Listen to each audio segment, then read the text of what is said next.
예, 오늘 비가 많이 오는데도 이렇게 말씀을 배우기 위해 오신 우리 모든 성도님들 하나님께서 기뻐하셔서 이 시간 귀한 은혜로 충만히 채워주실 줄로 믿습니다. 예, 오늘은 히브리서 마지막 시간입니다. 13장 18절에서 25절까지 히브리서의 마지막 부분을 오늘 우리가 살펴보도록 하겠습니다.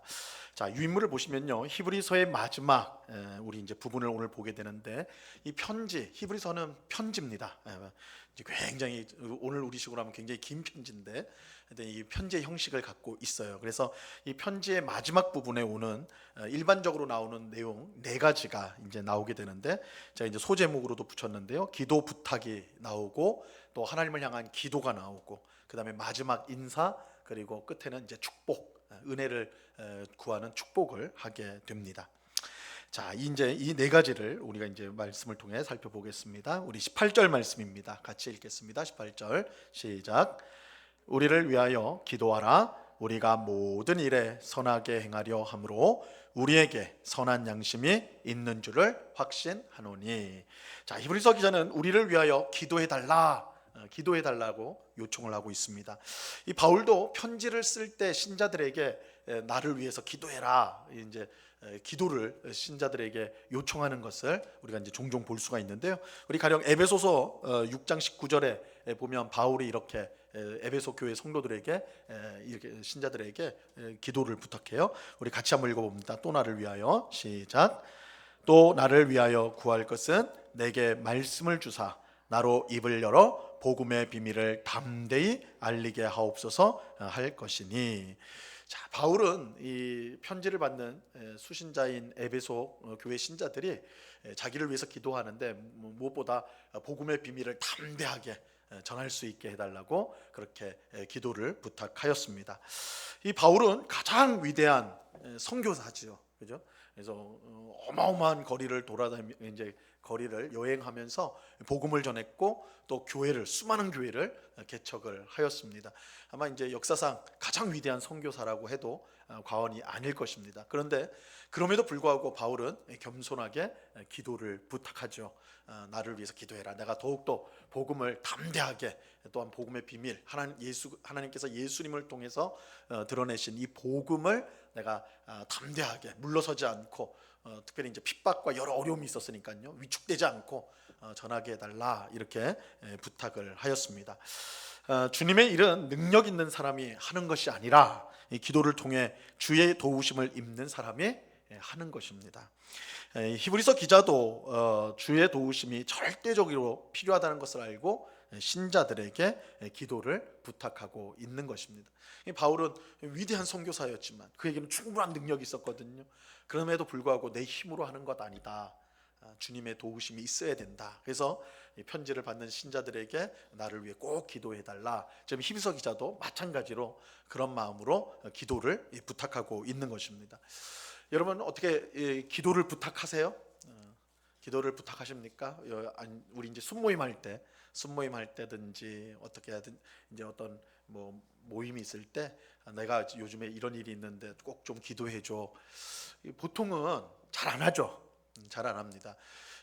쑥스러워서 그런 것도 있고, 내가 상대방 삶도 고달픈 것 같은데 내가 굳이 또 삶의 무게를 더해줘서 되겠는가 싶은 것도 있고. 그런데 우리가 이제 이 근본적으로는 이런 부분이 있어요. 이 기도 제목 내는 것을 좀 부끄럽게 생각을 하는 것 같아요. 왜냐하면 이 신자라면, 이 믿음 생활을 잘하면 문제가 없어야 된다고 생각을 해요. 우리는 보통, 그죠? 내가 예수님 잘 믿고 교회도 잘 다니면서 충성스럽게 주의 일을 하면 하나님께서 복을 주셔서 평안하게 해주신다. 그런데 내 삶이 힘들고 어려운 거는 내가 문제가 있다는 거예요. 내 믿음이 문제가 있든지 내가 하나님 앞에 충성스럽지 못했든지 이런 문제가 있기 때문에 이런 일들이 발생한다 생각하니까 이거를 드러내기가 어려운 거예요. 내가 이런 지금 어려움이 있는데 나를 위해서 기도해줘 라고 말하면 이건 마치 자기의 잘못을 드러내는 것처럼 생각하여서 그렇지 못할 때가 있다는 것이죠. 그래서 혹 우리 속에 그런 것이 있다면 우리는 그걸 극복해야 되는 거예요. 여러분, 바울도 그 위대한 사도도 자신을 위해 기도해 달라고 그래요. 바울보다 복음을 더 많이 전한 사람이 어디 있습니까? 더 담대하게 또 복음을 잘하는 사람이 어디 있어요? 그럼에도 불구하고 신자들에게 나를 위해 내가 복음을 잘 전하도록 기도해 주십시오. 왜냐하면 내 능력으로 주님의 일을 할 수 있는 게 아니기 때문에, 내 삶이라는 게 내 지혜로 내 능력으로 할 수 있는 게 아니고 하나님의 도우심이 꼭 필요하기 때문에, 그것을 인정하기 때문에 그렇게 기도를 부탁을 하는 것입니다. 그래서 우리가 신자 간에 우리가 교제를 한다, 나눈다 할 때 서로의 안부를 묻고 또 서로 격려해 주고 이런 것도 너무 중요하지만 서로를 위해 기도해 줄 수 있어야 돼. 그래서 나의 어려움들을 솔직하게 나누고, 뭐 그렇다고 해서 교회에서 주일날 만나는 사람마다 다 붙잡고 그렇게 하라는 건 아니지만, 그죠? 그래서 나의 어려움들을 솔직히 나누고 하나님 함께 기도하자, 기도해 주길 바란다, 이렇게 부탁을 하는 것, 이건 성도에 너무 마땅한 것이고, 하나님은 그런 기도를 기쁘게 들으시고 응답해 주세요. 그래서 우리가 기도 제목을 나누는 것, 그것을 어렵게 생각해서는 안 된다. 지금 히브리서 기자도 나를 위해서 기도하라 이렇게 말을 하고 있잖아요. 그렇죠? 우리가 같이 기도하는 것들이 너무너무 중요한 것입니다. 자, 다음 단락을 보시면요, 히브리서 기자는 모든 일에 선하게 행하도록 기도해 달라고 요청을 합니다. 우리가 모든 일에 선하게 행하려 함으로 이렇게 이제 하고 있죠. 자, 이 모든 일이니까 그 범위가 너무 넓어버려요, 그죠? 너무 넓어요. 근데 아마도 그 대부분의 내용은 이 복음 전파와 관련이 있을 것이다, 우리가 생각할 수가 있습니다. 히브리서 기자는 자신이 선한 양심이 있는 줄 확신한다, 이렇게 말하고 있습니다. 이 말을 이 복음 전파와 관련을 시켜보면, 히브리서 기자는 자신이 복음을 잘 전할 뿐만 아니라 자신이 전하는 복음에 합당한 삶을 내가 살 수 있도록 기도를 부탁하는 것이다 할 수가 있습니다. 그래서 내가 복음을 잘 전하게 해달라 플러스 내가 전한 복음에 합당한 삶을 내가 살도록 그렇게 기도해 주십시오, 이렇게 하는 것입니다. 히브리서 기자는 13장 7절 말씀에서 우리가 지난 시간에 보았죠. 하나님의 말씀을 너희에게 일러주고 너희를 인도하던 자들을 생각하며 그들의 행실의 결말을 주의하여 보고 그들의 믿음을 본받으라, 이렇게 이제 말을 하였습니다. 이 교회 지도자들은 그들이 전한 말씀을 우리가 들을 뿐만 아니라 그들이 전한 대로 그 복음에 따라 합당하게 사는 그 모습을 보고 그 삶의 결말을 보고 우리가 그들을 본받는 자가 되어야 된다, 이렇게 말하고 있거든요. 그래서 히브리서 기자가 그걸 부탁하는 거예요. 내가 지금 복음을 전하는 일을 하는데 복음을 전할 뿐만 아니라 그 전한 복음에 합당한 삶, 그 복음대로 살아가는 삶을 내가 살게 해달라, 이것을 여러분들이 기도해 주십시오, 이렇게 말하는 것입니다. 그래서 이것은 이제 우리 신자에게도 마찬가지죠. 우리가 뭐 목사나 선교사가 아니라 하더라도 우리는 모두가 주님의 복음을 받고 먼저 받고 구원을 받은 성도로서 또 그 복음을 전해야 될 책임이 있는데, 우리가 입술로만 복음을 전하는 게 아니라 우리가 입술로 전하는 그 복음에 합당한 삶을 우리가 살아야 하는 것이죠. 그죠? 복음을 전하는 사람이 맨날 싸우고 돌아다니면 어떻게 되겠습니까? 그죠? 막 싸우고 뒤에 가서는 예수 믿어 그러면 너나 믿어라 그러겠죠. 그죠? 복음이라는 건 화해고 용서인데, 그죠? 내가 그런 화해와 용서를 모습으로 보여주지 않는다면 우리가 전하는 복음에 우리 자신이 걸림돌이 되어 버리는 것이죠. 이게 이제 사실은 안타깝게도 한국 교회의 모습이 지금 세상 사람들이 볼 때는 그렇게 나오죠. 우리가 복음을 전한다 하고 용서, 사랑, 희생을 말하지만 교회가 사회에 대해서 그러지 못한 모습들, 자기들만 알고 자기의 이익을 앞세우고 이런 모습을 교회가 보이니까 이 복음 전하는 복음과 그 복음, 이제 그 복음을 안다고 하면서 전한다고 하면서 그 살아가는 삶이 괴리가 있는, 떨어져 있으니까 우리가 전하는 복음에 귀를 기울이지 않는 것이죠. 그래서 어떻게 보면 우리가 복음을 전한다고 하면서도 복음에 합당한 삶을 살지 않는다면 우리 자신이 복음의 장애물이 될 수밖에 없는 것이죠. 그래서 히브리서 기자는 내가 전하는 복음을 잘 전할 뿐만 아니라 그 복음에 합당한 삶을 살도록 그렇게 나를 위해서 기도해 주시오, 이렇게 말하고 있는 것입니다. 자, 19절 말씀입니다. 같이 읽습니다. 시작. 내가 더 속히 너희에게 돌아가기 위하여 너희가 기도하기를 더욱 원하노라. 자, 히브리서 기자의 두 번째 기도 제목인데, 우리 18절은 첫 번째 기도 제목이라고 한다면 두 번째는 아주 짧은 기도 제목이지만 이제 구체적이에요. 굉장히 내가 더 속히 너희에게 돌아가기를 바란다라는 겁니다. 히브리서 기자의 지금 어떤 처지에 지금 있는가, 히브리서 기자가 어떤 형편에 있는가, 그것을 우리가 이제 정확히 알 수가 없어요. 그걸 말하고 있지는 않으니까. 아마도 어떤 학자는 지금 히브리서 기자가 감옥에 있는 거 아니냐 이렇게 말하기도 합니다. 돌아간다 이렇게 말하는 거 보니까 그렇게 지금 그런 감옥에 있는 거 아니냐 이렇게 주장하는데 정확히는 알 수가 없어요. 하지만 분명한 사실은 히브리서 기자가 떨어져 있고, 그죠? 편지를 받는 사람들과 떨어져 있고, 그러니까 편지를 쓰는 거죠. 그가 다시 돌아오기를 간절히, 그가 다시 그곳으로 돌아가기를, 교회로 돌아가기를 간절히 바란다는 거예요. 그런 편지를 통하여 가르친 내용을 직접 얼굴을 보며 알려주기를 바라고 있는 겁니다. 또 그들과 함께함으로 위로와 힘을 얻기를 바랬던 것이죠. 자, 이거는 이제 우리가 사도 바울이 쓴 편지를 통해서도 우리가 볼 수가 있습니다. 바울도 내가 너희를 말로만이 아니라 얼굴을 보면서 말하고 싶다, 전하고 싶다 이런 표현들을 하거든요. 히브리서 기자도 마찬가지라고 할 수가 있습니다. 자, 20절을 보도록 하겠습니다. 20절 같이 읽습니다. 시작. 양들의 큰 목자이신 우리 주 예수를 영원한 언약의 피로 죽은 자 가운데서 이끌어내신 평강의 하나님이. 자, 18절과 19절은 기도 요청이었어요. 그리고 이제 20절과 21절은 기도입니다. 이 히브리서 기자가 하나님께 드리는 기도예요. 자, 기도를 들으시는 하나님은 이 평강의 하나님이에요. 평강의 하나님. 우리 성경에서는 20절의 끝에 평강의 하나님이 이렇게 나오잖아요. 근데 이제 원래 쓰여진 성경 원문으로 보면 평강의 하나님이 제일 앞에 나와요. 평강의 하나님이 이렇게 이제 문장이 시작이 되는데, 우리는 이제 번역을 하면서 이제 자연스럽게 하려다 보니까 주어가 끝으로 가버렸어요. 근데 원래는 앞에 있어요. 강조가 돼 있단 말이에요. 자, 하나님이, 평강의 하나님이 가장 앞에 나오는 이유는 기도를 들으시는 분이 하나님이시기 때문에 그래요. 그죠? 기도에 응답을 주시는 분이 하나님이시기 때문에. 자, 우리 기도에 응답하시는 하나님은 평강의 하나님이에요. 평강의 하나님. 자, 이 평강은 평화, 평강, 히브리 말로 유명하죠. 샬롬입니다. 샬롬이 이제 평화, 평강 이것을 이제 뜻하는데, 이 평강, 평화, 이 구약의 샬롬의 뜻은 그저 아무 일 없이 평온한 거, 그 상태를 말하는 게 아닙니다. 굉장히 이제 뜻깊은 단어인데, 이 샬롬이라는 건 뭐냐면, 하나님이 세상을 처음 창조하셨을 때 만물을, 하나님이 세상을 창조할 때 만물을 그 위치를 다 정해 주셨어요. 그래서 뭐 하늘에 달, 뭐 해와 달은 하늘에 있는 것이고, 그죠? 사람은 땅에 있는 것이고, 물고기는 물 속에 있는 것이고, 이렇게 위치를 다 정해 주셨단 말이에요. 그리고 그 각자의 위치에서 해야 될 일들을 다 주셨어요. 그걸 우리가 다른 말로 사명이라고 그래, 사명. 그래서 아담과 하와, 첫사람 아담과 하와는 에덴 동산에서 경작했죠. 땅을 경작하고 그것을 보존하는 일을 했단 말이에요. 근데 그것이 이제 이 땅을 경작한다라는 말이 사실은 하나님을 예배한다라는 뜻이 그 속에 들어가 있어요. 그러니까 하나님이 주신 사명을 우리가 충성스럽게 하는 거, 하나님이 주신 자리에서 하나님이 주신 일을 충성스럽게 하는 게 예배예요. 하나님께 영광을 돌리는 거란 말이죠.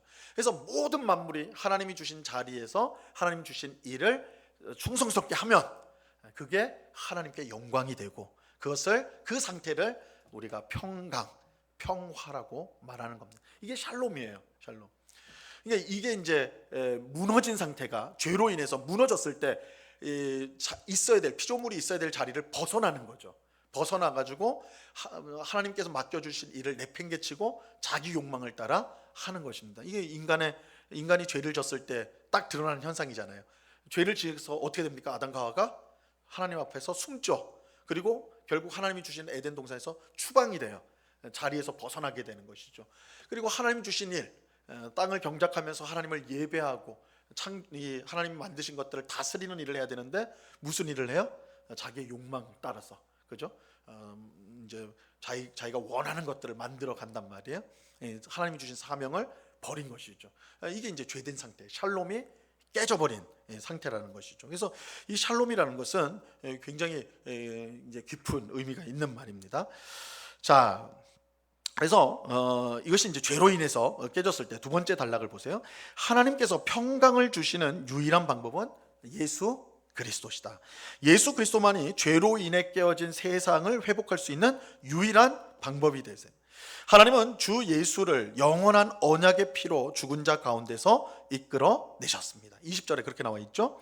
이것은 예수님께서 완전하고 영원한 속죄를 위해 자기 몸을 속죄 제물로 십자가에 내어 주신 것을 가리키는 것입니다. 우리가 히브리서에서 이 부분을 집중적으로 살펴봤죠. 8장부터 10장까지. 그죠? 이 내용을 우리가 살펴본 것입니다. 짐승의 피로 할 수 없었던 완전한 속죄를 하나님의 아들이신 예수님께서 자신의 생명을 드림으로 이루어 주셨습니다. 자, 십자가 사건으로 영원한 속죄가 이루어졌고 하나님과 신자 간에 새 언약이 세워졌죠. 그래서 이 언약이라는 것은 피로 세워지게 되는 겁니다. 그래서 우리가 구약 성경에 보면 출애굽한 이스라엘 백성을 하나님이 시내 산으로 데려가서 거기서 뭘 하세요? 언약을 맺으세요. 언약을. 그래서 출애굽기 24장에 가면 하나님께서 모세와 장로들을 올라오게 해가지고 언약을 맺는 장면이 나옵니다. 근데 이때도 피를 뿌려요. 피를. 그래서 하나님 쪽으로 피를 뿌리고 백성들에게 피를 뿌리고, 그래서 피로써 언약이 세워지는데, 새 언약, 예수 그리스도를 통해 세워지는 언약도 마찬가지입니다. 예수님의 십자가에서 흘리신 피로 새 언약이 체결이 되는 것입니다. 자, 이 새 언약은 구약 시대 시내산에서 맺은 옛 언약과 비교할 수 없이 좋은 언약이에요. 이것도 히브리서의 굉장히 중요한 주제죠. 새 언약이 좋은 언약이다. 비교할 수 없이 좋은 언약이다. 하나님은 새 언약이 세워지고 영원한 효력이 있음을 예수님의 부활을 통해 확증하십니다. 이제 예수님의 부활은 우리가 생각할 때는 그냥 놀라운 기적, 그죠? 죽은 사람이 살아났으니까 야, 이 기적이구나. 그런데 사실은 부활은 너무너무 중요한 사건이에요. 왜냐하면 부활이 없으면 예수님의 십자가 죽음 사건이 의미가 없어져 버려요. 예수님의 죽음은 사실 우리도 다 죽잖아요, 그죠? 예수님의 죽음과 우리의 죽음을 구별하는 것이 바로 이 부활 사건이에요. 부활 사건. 부활 사건을 통해서 하나님께서 예수님의 죽음을 영원한 속죄 죽음으로, 또한 새 언약을 세우는 죽음으로 사용하셨다는 것을 알 수 있는 것이 부활입니다. 그래서 고린도전서 15장에 바울은 부활이 없었다면, 예수님이 부활하지 않았다면 우리 믿음이 헛된 것이다. 그리고 우리는 여전히 죄 가운데 있을 것이다. 이렇게 말을 하는 이유가 바로 여기에 있는 거예요.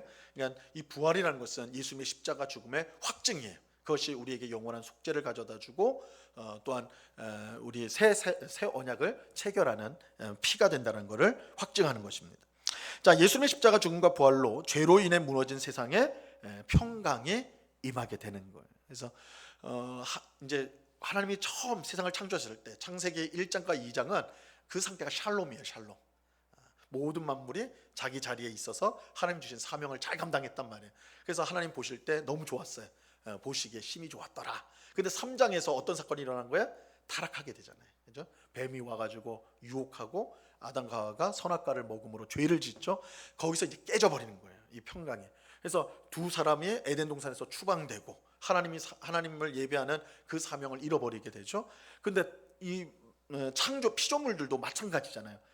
아담과 하와 때문에 저주를 받게 됩니다. 또 그렇지. 그래서 이 평강을 잃어버린 상태가 돼버리는 거예요.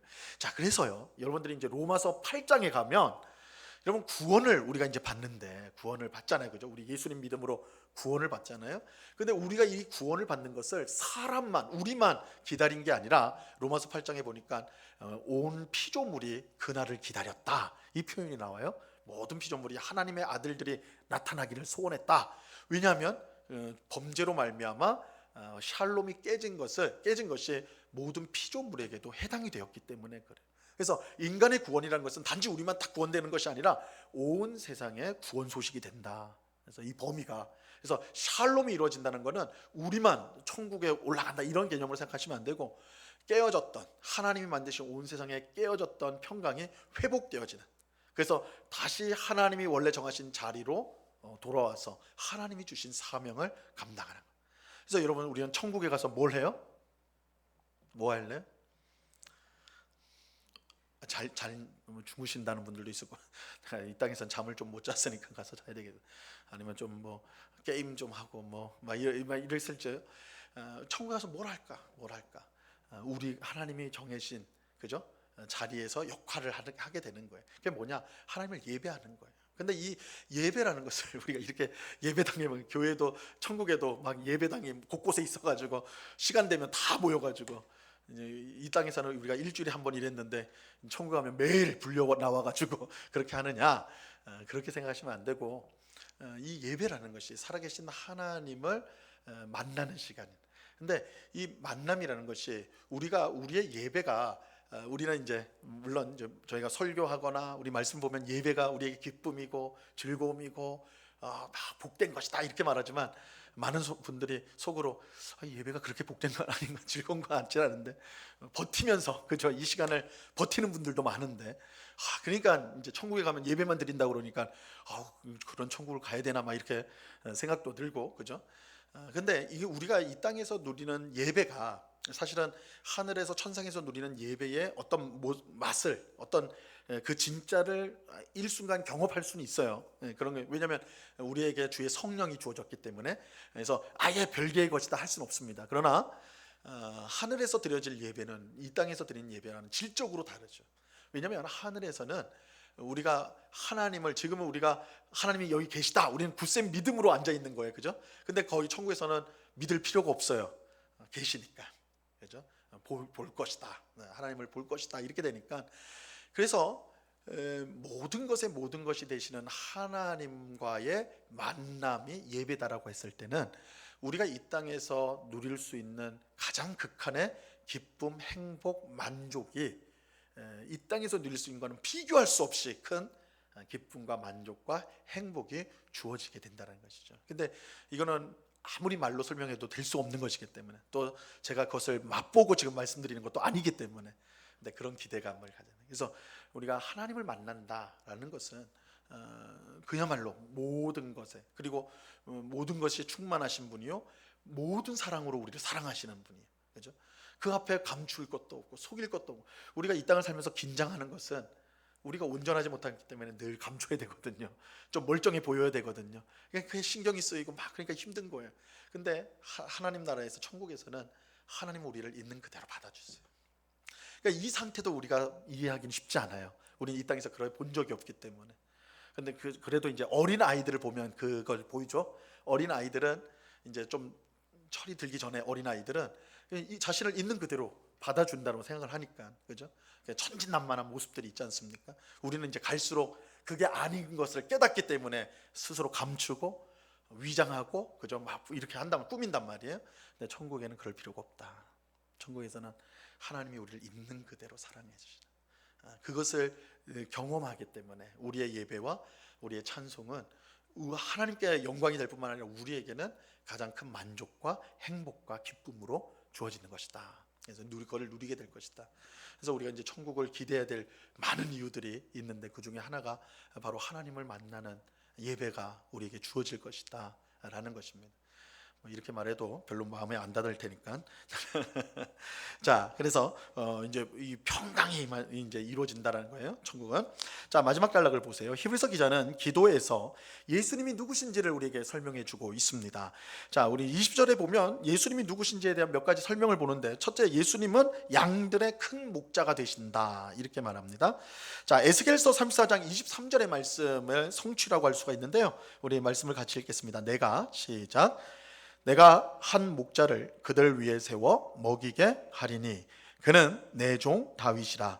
그가 그들을 먹이고 그들의 목자가 될지라. 그래서 이제 한 목자를 너희들 위해, 하나님 백성 위에 세우게 될 것인데, 내 종 다윗이다, 이렇게 말을 해요. 그럼 다윗이 다시 오는 것인가? 다윗이 오는 게 아니라 누가 와요? 다윗의 자손, 예수님이 다윗의 자손으로 오셨죠. 그래서 여러분들이 복음서를 보면 사람들이 예수님을 향해서 다윗의 자손이요, 이렇게 불러요. 다윗의 자손이요. 바로 여기 호칭이에요. 하나님이 말세에 보내줄 구원자가 다윗의 후손이에요. 다윗이에요. 자, 그들이 목자가 될 것이다. 자, 예수님은 에스겔 선지자가 예언한 목자 다윗입니다. 예수님은 우리의 선한 목자가 되어주셨는데, 그것은 우리를 위해 자기 생명을 내어준 것을 통해 증명이 되었어요.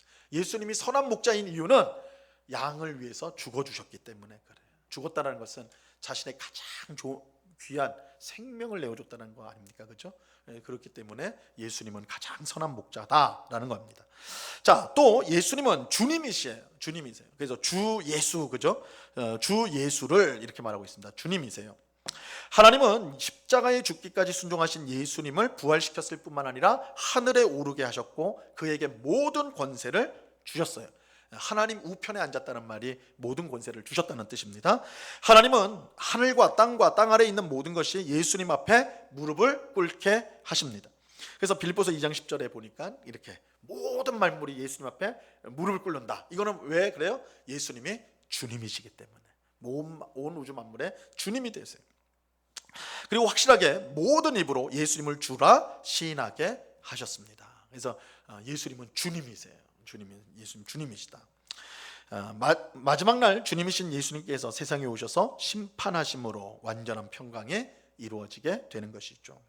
자, 모든 만물이 하나님께서 주신 자리에서 자신의 역할을 감당함으로 하나님께 영광을 돌리게 될 것이다. 이렇게 봅니다.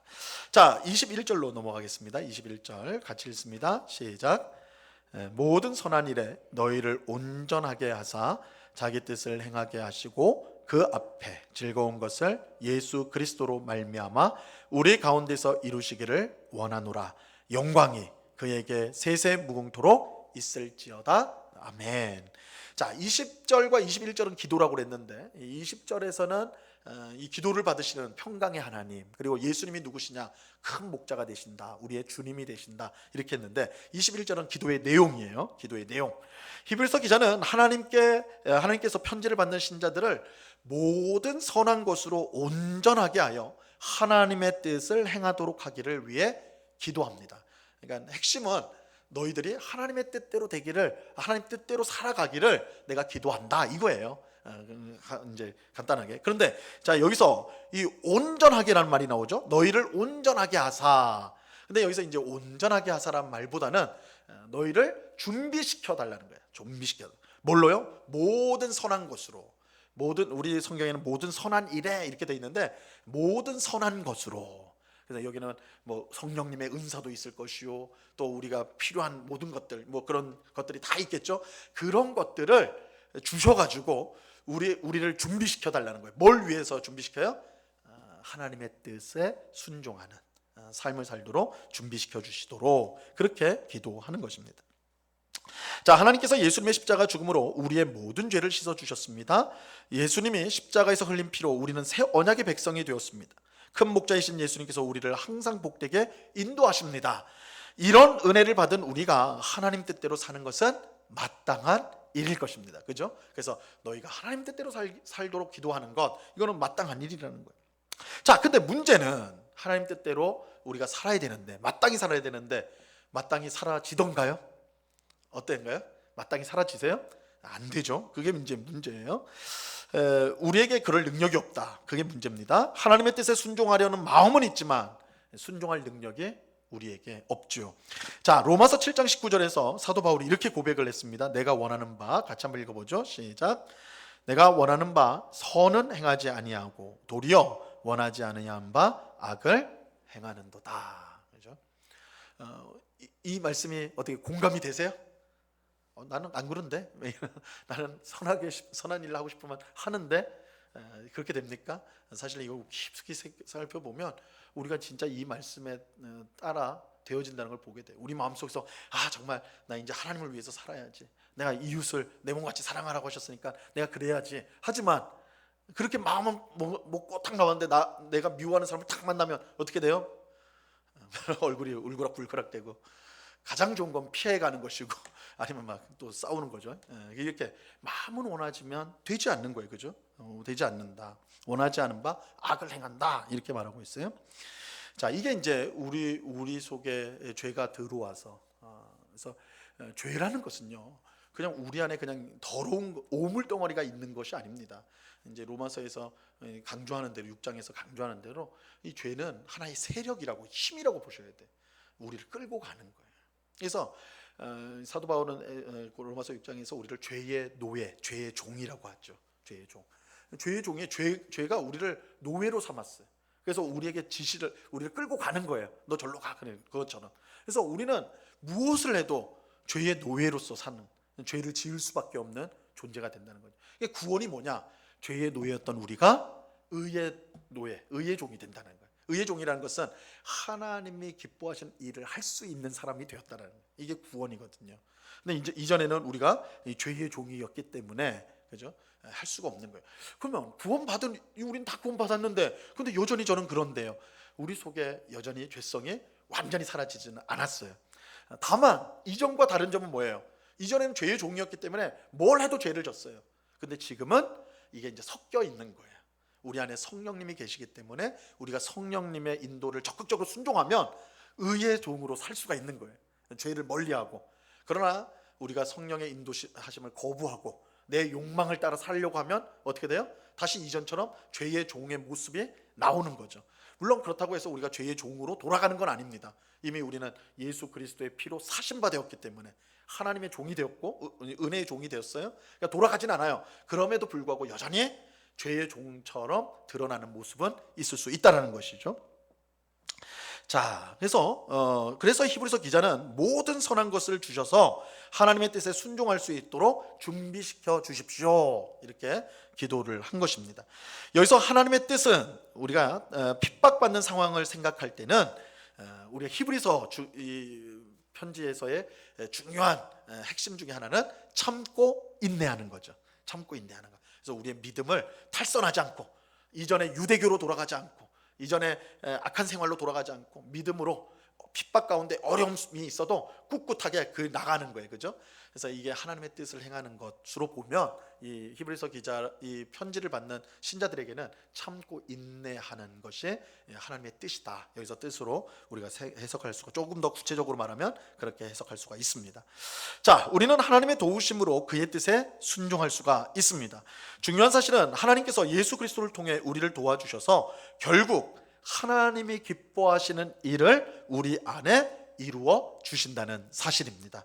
자, 이것이 사도 바울의 확신이기도 했습니다. 우리 빌립보서 1장 6절 말씀인데요. 너희 안에서 같이 읽겠습니다. 시작. 너희 안에서 착한 일을 시작하신 이가 그리스도 예수의 날까지 이루실 줄을 우리는 확신하노라. 그죠? 너희 안에서 착한 일을 시작하신 이 누구겠어요? 하나님. 그죠? 하나님이 그리스도 예수의 날까지, 마지막 말까지 이루실 줄을 확신한다. 그래서 우리가 죄의 종에서 의의 종이 된다고 할 때 우리가 어떻게 그러면 의를 행할 수가 있느냐, 하나님의 뜻대로 살 수가 있느냐, 우리의 힘으로 안 되거든요, 여전히. 그런데 하나님께서 우리 가운데 착한 일, 하나님의 뜻에 순종하는 일을 행하신다라는 거예요.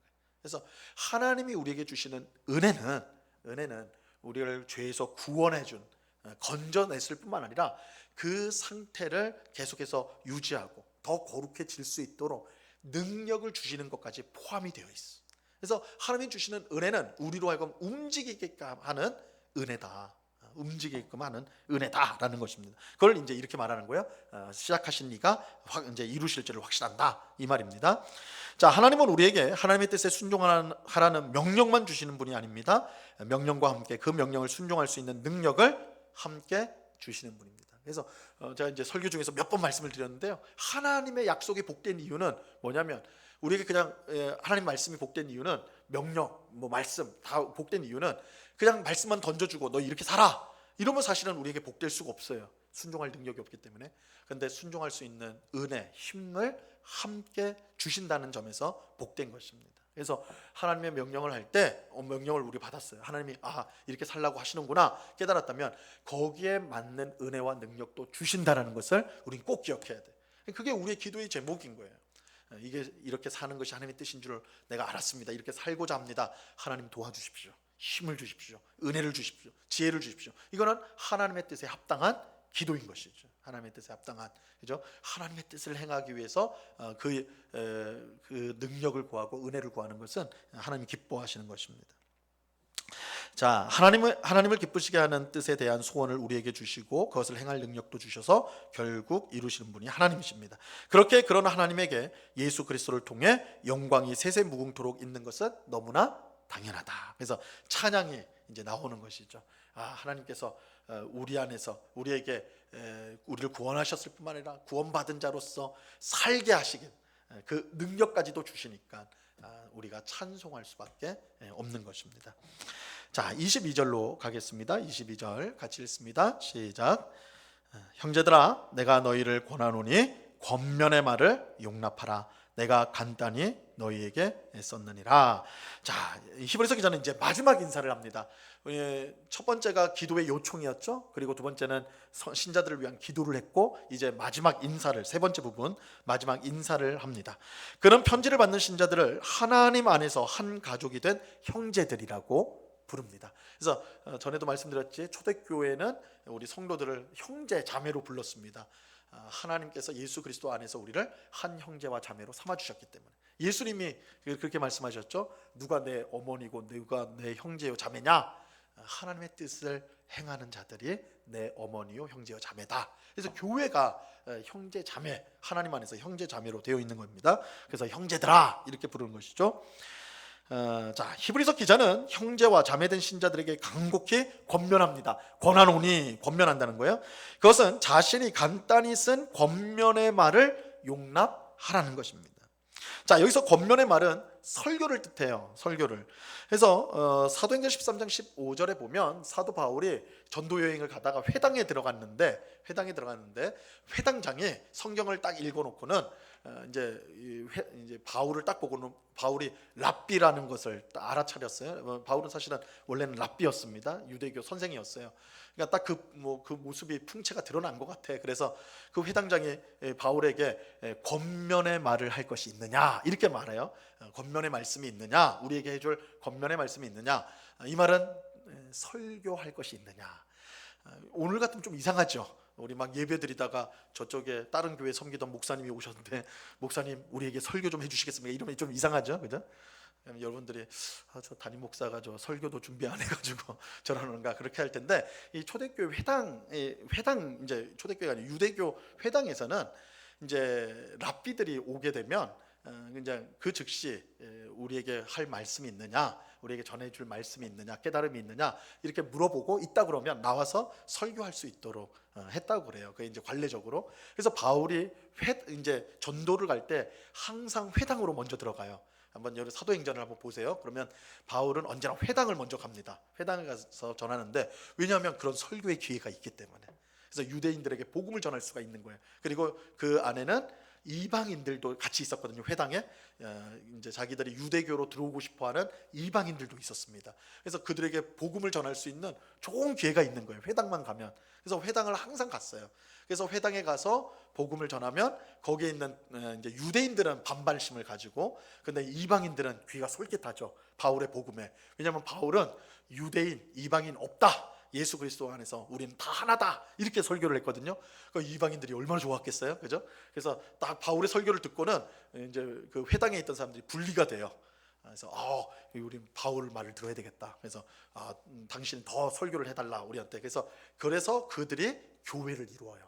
이게 이제 각 지역마다 일어나는 일이었습니다. 그래서 이 권면의 말이라는 게 설교인데 이 이제 히브리서 기자가 권면의 말을 용납해라, 이 말은 지금까지 한 말을 말하는 거예요. 이 히브리서 이제 이전에 했던 모든 내용들을 이걸 권면의 말이라고 표현하는 겁니다. 그래서 제가 기억하실지 모르겠지만 히브리서 첫 부분을 계속 말씀할 때 히브리서는 설교라고 말씀을 드렸죠. 초대교회 성도들이 들었던 설교다. 그래서 여기서도 알 수가 있는 거예요. 권면의 말이다라는 것은 설교였다는 거예요. 내가 간단히 너에게 썼다. 여러분들은 동의하지 못하시겠죠? 히브리서가 13장이나 되는데 어떻게 간단히 썼냐고 하느냐. 근데 그만큼 더 할 말이 많은데 간단히 썼다라는 거예요, 그죠? 이거는 이제 편지를 쓸 때 보통 간단히 썼다 뭐 이런 말을 관용적으로 썼다고 합니다. 그래서 실제로 내가 할 말이 훨씬 많으니까 간단히 썼다 이럴 수도 되고, 관용적인 표현도 될 수가 있습니다. 그래서 이 지금 히브리서 기자가 마지막 인사말하면서 내가 지금까지 너희에게 한 기록된 설교를 너희가 잘 받아들여라. 내가 준 이 말씀을 흘려 듣지 말고 무시하지 말고 말씀을 잘 받기를 원한다, 이렇게 말하는 것입니다. 자, 23절로 가겠습니다. 23절 같이 읽습니다. 시작. 우리 형제 디모데가 놓인 것을 너희가 알라. 그가 속히 오면 내가 그와 함께 가서 너희를 보리라. 자, 히브리서 기자는 편지 마지막에서 디모데를 언급합니다. 우리 형제 디모데가 노인 것을 너희가 알라. 이것은 디모데가 지금 감옥에 있다는 뜻이에요. 그죠? 감옥에 있었는데 놓였다. 지금 나왔다는 거예요. 뭐 탈옥을 했다는 뜻보다는 이제 추록을 했다는 거죠. 이제 나오게 됐다. 그럼 디모데가 왜 감옥에 gat혔는가? 바울을 생각하면 복음을 전하다가 감옥에 갇혔겠구나 생각할 수가 있는 것이죠. 자, 바울은 디모데에게 디모데후서 3장 12절에서 이렇게 말을 했어요. 무릇 그리스도 예수 안에서 경건하게 살고자 하는 자는 박해를 받으리라. 그래서 바울 자신도 복음 때문에 박해를 받았듯이 똑같은 길을 걷는 디모데에게도 너 경건하게 믿으려고 하면 박해를 피할 수가 없다. 우리가 복음대로 사는 것은 박해를 받을 수밖에 없다. 핍박을 받을 수밖에 없다. 이렇게 말했는데 디모데가 그렇게 되었다는 것이죠.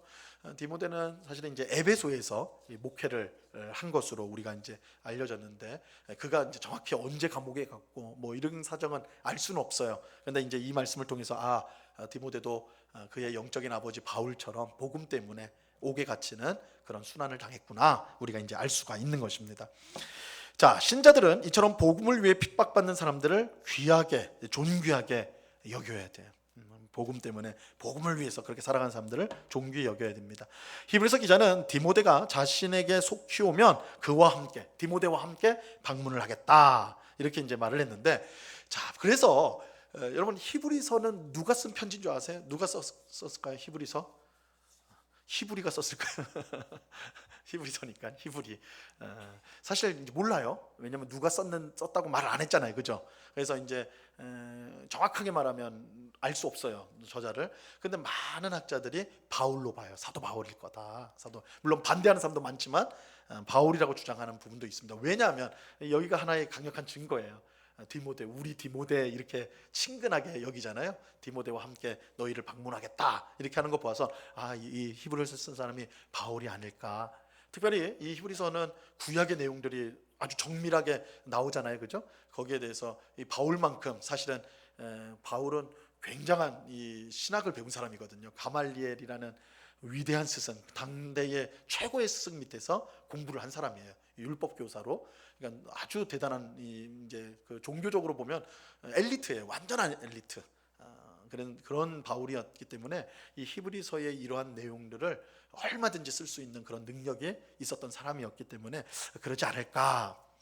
그리고 또 한 가지 근거는 우리 성경은 이제 바울 서신이 앞에 나오잖아요. 사도행전 끝나고 로마서 나오죠.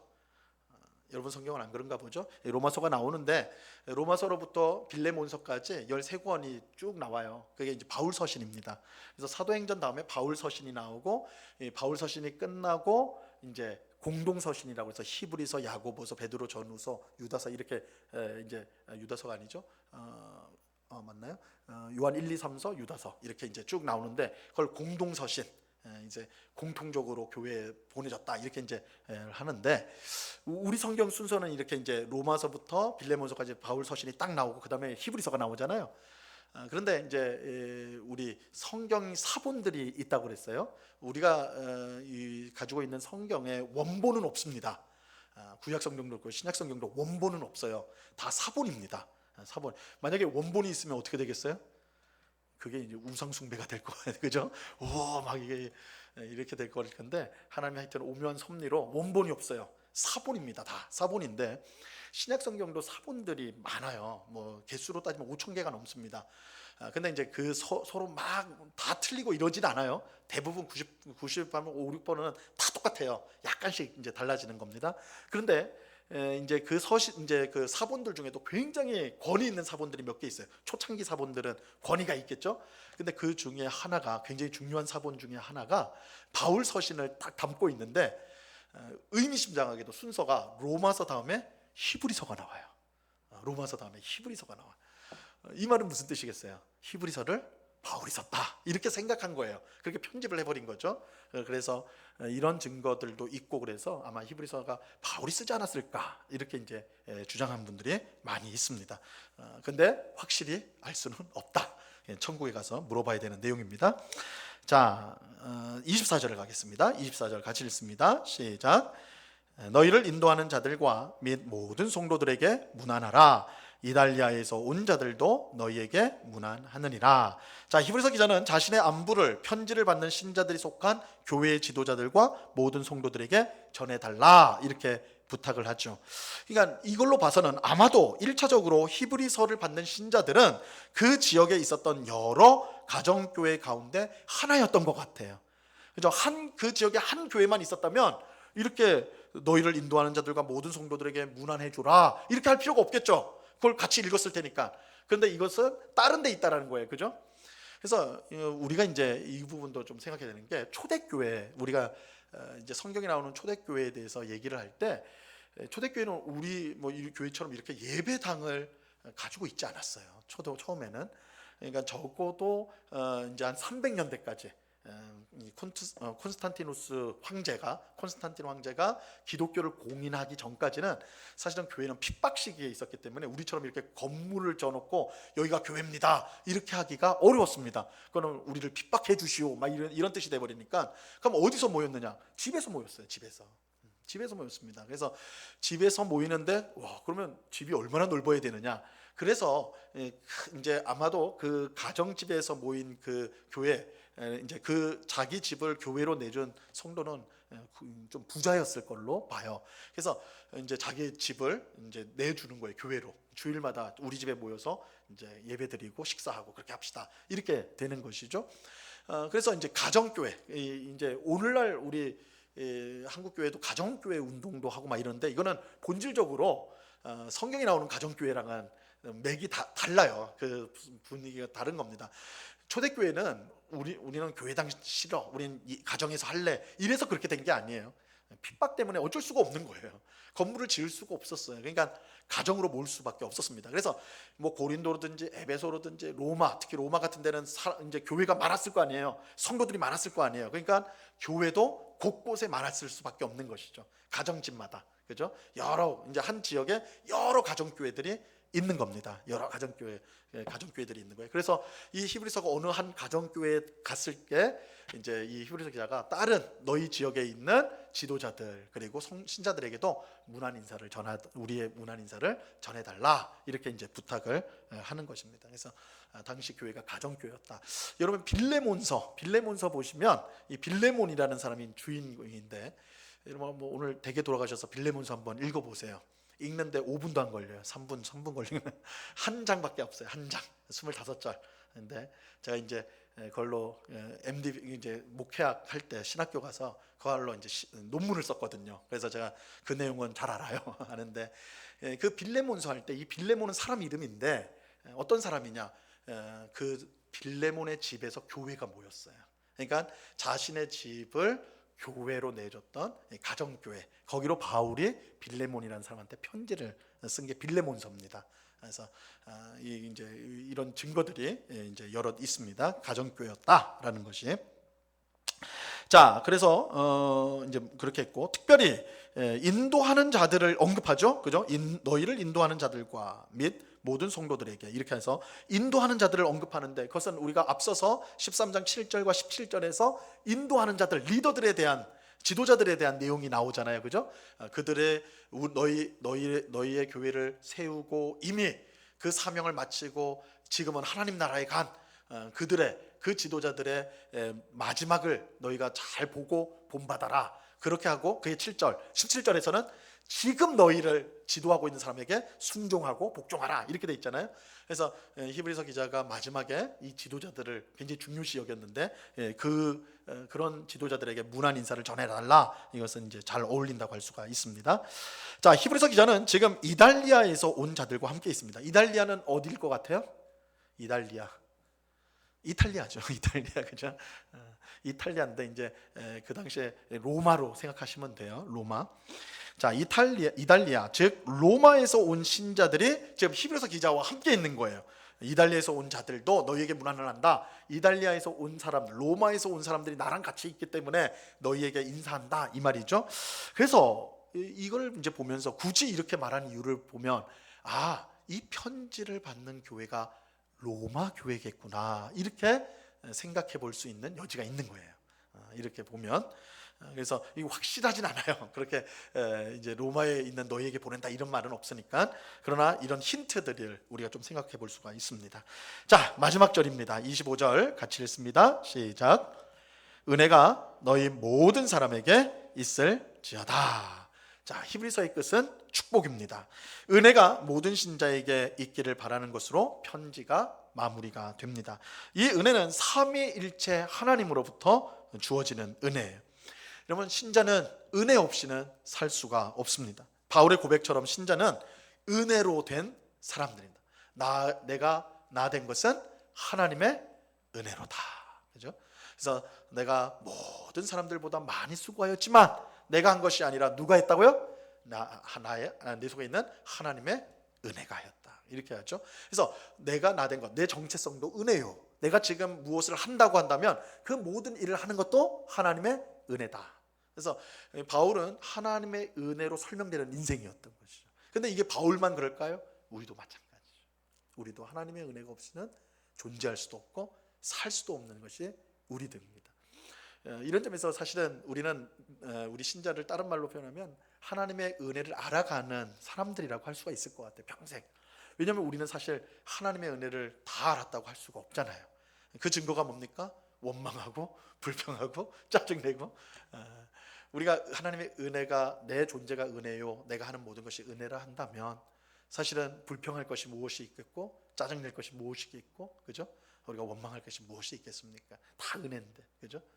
그러니까 사실은 바울이 엄청난 어려움들을 많이 당하거든요. 고린도후서 12장에 고난 목록, 바울이 10장에서 고난 목록이 나오는데 뭐 두들겨 맞기도 하고 돌로 맞기도 하고 배 타고 가다가 그 물속에 해서 일주일 동안 그런 생과 사의 그런 순간도 보내고, 그죠? 감옥에도 몇 번 갇히고 적어도 3번 이상을 갇히거든요. 그리고 마지막은 순교를 하죠. 마지막은 또 순교를 하고 이런 고난을 많이 받았는데 그럼에도 불구하고 바울이 원망하고 불평하고 막 이랬다라 없잖아요, 그죠? 오히려 빌립보서에 보면 바울은 나는 기뻐하고 기뻐하였다 이렇게 말하고 있거든요, 그죠? 어떻게 그렇게 가능한가? 이 고린도전서 15장 10절의 고백이에요. 내가 나 된 것은 하나님의 은혜다. 내가 다른 사람들보다, 다른 사도들보다 훨씬 더 많이 수고하였는데 우리는 보통 훨씬 더 많이 수고했는데 내 모양이 이 꼴이다. 그러면 원망하고 불평할 텐데, 근데 내가 많은 수고를 했지만 내가 한 것이 아니라 누가 했어요? 하나님의 은혜가 있다. 서운한 것도 없고 부족한 것도 없고 원망할 것도 없는 하나님의 은혜가 나를 규정하기 때문에. 그래서 우리 신자는 사실은 평생 하나님의 은혜를 알아가는 사람이다. 그 은혜를 많이 알아갈수록 그 은혜가 내 삶을 얼마나 나를 있게끔 하고 지금 움직이게끔 하는 것을 안다면, 그죠? 그걸 알아갈수록 우리의 삶은 정말 하나님으로 인해 충만한 삶을 살게 되는 것입니다. 그래서 이 은혜가 너무 중요하죠. 그래서 신자는 은혜로 신자가 되고 또한 신자로 살아가며 신자의 소망인 하나님 나라로 들어갑니다. 은혜로 들어가죠. 우리는 은혜로 들어갑니다. 은혜만이 배교의 위험에 있는 신자들을 지켜주고 무수한 핍박과 유혹에서 흔들리지 않고 믿음의 경주를 끝까지 달려가도록 만드는 것, 이게 은혜입니다. 하나님의 은혜가 없이는 사실은 우리가 아무리 다짐하고 결심해도 넘어질 수밖에 없고 실패할 수밖에 없어요. 근데 하나님의 은혜가 우리를 끝까지 끌고 가는 겁니다. 이끌고 가는 거예요, 그죠? 예수님을 통해 새 언약 백성 된 신자의 가장 분명한 특징이 또 은혜예요. 은혜. 그래서 히브리서 기자는 새 언약에 대해서도, 예수님의 피로 세워진 새 언약에 대해서도 말을 하는데, 여러분, 새 언약의 가장 중요한 내용이 뭐예요? 영원한 속죄, 우리의 죄 문제를 완전히 해결하는 게 첫 번째고, 또 우리의 마음에 율법을 새긴다 그랬잖아요, 그죠? 이건 이제 성령님을 우리에게 주셔서 하나님 말씀에 순종할 수 있는 능력을 주신다. 이 은혜죠, 은혜. 그죠? 영원한 속죄도 은혜요. 성령을 주셔서 하나님의 뜻에 순종하게 하는 것도 은혜요. 또 하나님을 알도록 한다. 이게 새 언약이거든요. 그래서 성령님이 우리 영혼에 오셔서 하나님 말씀을 깨닫게 해주시는 역사를 주시기 때문에 하나님을 알게 된다. 이게 이제 새 언약의 약속인데, 예레미야서 31장에 나오는 약속인데, 이게 다 은혜예요. 그래서 새 언약의 핵심 요체는 은혜다. 그래서 히브리서 기자가 누누이 강조하는 게 결국은 하나님의 은혜라는 것입니다.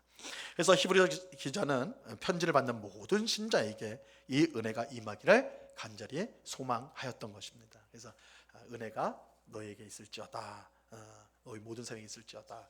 굉장히 간단한 말 같지만 우리의 모든 것이 사실은 이 은혜라는 말에 다 담겨 있는 그 말로, 그 인사말로 히브리서를 마치고 있는 것입니다.